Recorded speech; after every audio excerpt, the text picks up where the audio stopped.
American Idiot takes place in Kenyon Hall from April 21st through the 24th. Tell me, guys, do you want to be an American Idiot? I'm Terrace Myles with 15 East News. Back to you, Mike. And I'm Terrace Myles. As the FBI expands its investigation, we are now hearing from survivors of the terror attack that killed 14 and wounded more than 20. So it's a big question when we come to the fair. Are these games really fair, or am I getting cheated? We rode with the sheriff's office to find out. We all know the hit songs, 21 Guns, Boulevard of Broken Dreams, and Wake Me Up When September Ends, all from the legendary band Green Day. The hit Broadway musical that showcases all these classic songs is making its way to William Peace University. Yep, you guessed it, American Idiot. It's the most wonderful time of the year. I'm not talking about Christmas, but it's pretty close to it. Sunday's showdown between the Carolina Panthers and the Denver Broncos is sure to be a great one. Will Cam Newton lead the Panthers to their first Super Bowl win, or will Peyton Manning go out on top? We caught up with students around campus to get their expectations about the big game. And Taylor Callum with the story. So whether you're a Chapel Hill fan, Duke fan, or just a fan in general, I'm sure we can all agree this game will be remembered for years to come. I'm Terrace Myles with 15 East News. Maya? Two former detention officers in Durham County are facing assault charges. Investigators say Anita Alston and Rachel Smith used unreasonable force to restrain an inmate. Tonight, two families are picking up the pieces after a fire gutted their homes. It happened on Golden Moss Trail in northwest Raleigh. I was there as the homeowners returned. A fire that seemed to come out of nowhere engulfed two homes in Raleigh Tuesday night. The residents of the homes who made it out safely, this is what they saw. Left in shock and pure disbelief, Barbara and Ben Koval, residents of one of the destroyed homes, were also very grateful that they made it out safely, thanks to a very helpful neighbor. Oh yeah, if she didn't knock on our door, I don't know if we may have made it out, but I'm sure our animals wouldn't have. I don't know if we would have been able to find them. With the house nearly gone, the Kovals managed to save what they could from that terrible night, keeping old pictures and Mrs. Koval's wedding dress. We think for the most part it should be salvageable. Officials are still unclear of what caused the fire to ignite and which house it started in. Investigations are still ongoing.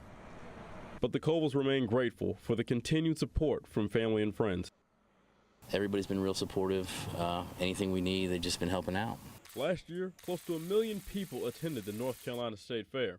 The appetizing food venues, rides, and games are generally what people from all parts of North Carolina come for. But this year, the games presented to fair patrons are put into question. Are these games really worth playing? And that's what we want to make sure, that if you got the skill to throw and bust a bottle or throw a football through the tire, whatever, then you're going to win a prize. We make sure that happens. The sheriff says that there will be 2 inspectors working each day of the fair, spot checking each game to ensure that every person who plays a game has a fair shot to walk away with a prize. Whether you're tossing a ball through a tire to win a giant minion or even a stuffed banana, everyone should have an equal shot at winning prizes at this year's State Fair. Thanks, Maya. The NCAA championship game was indeed one for the books, arguably one of the greatest games in tournament history.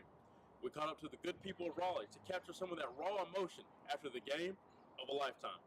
They go length of the court with Archie Diacono. 3 seconds at midcourt. Jenkins gives it to Jenkins for the championship. The entire world erupted when Chris Jenkins hit the game-winning shot for Villanova to win the NCAA championship on Monday night. Basketball fans everywhere were either in shock, jumping for joy, or impressed by not only one, but 2 clutch shots from both teams, which happened in a matter of just 10 seconds. Man, I could not move. I couldn't speak. I was just there. And then the timeout was called or whatever happened. And then I was just like, well, this is going into overtime. I don't see anybody hitting the 3 or anything. It's just going to overtime. And Archie passed it to Chris. Chris put it up, and history was made. With North Carolina losing the title game, you would have thought Duke fans had won the big game. Twitter was filled with Duke fans after the Wildcats' big shot. And fans like this. Nate Strother, a lifelong Duke fan, wasn't quite as animated as this guy, but was still ecstatic he was able to see UNC lose the title game. Championship game I've ever seen.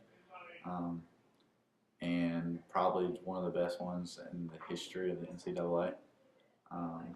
And as a Duke fan, for Carolina to lose on a buzzer beater in the national championship, it really doesn't get any better than that.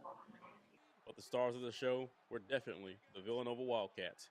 We can only dream and hope of another dramatic and exciting title game in the years to come. So whether you're a Chapel Hill fan, Duke fan, or just a fan in general, I'm sure we can all agree this game will be remembered for years to come. I'm Terrace Myles with 15 East News. Maya?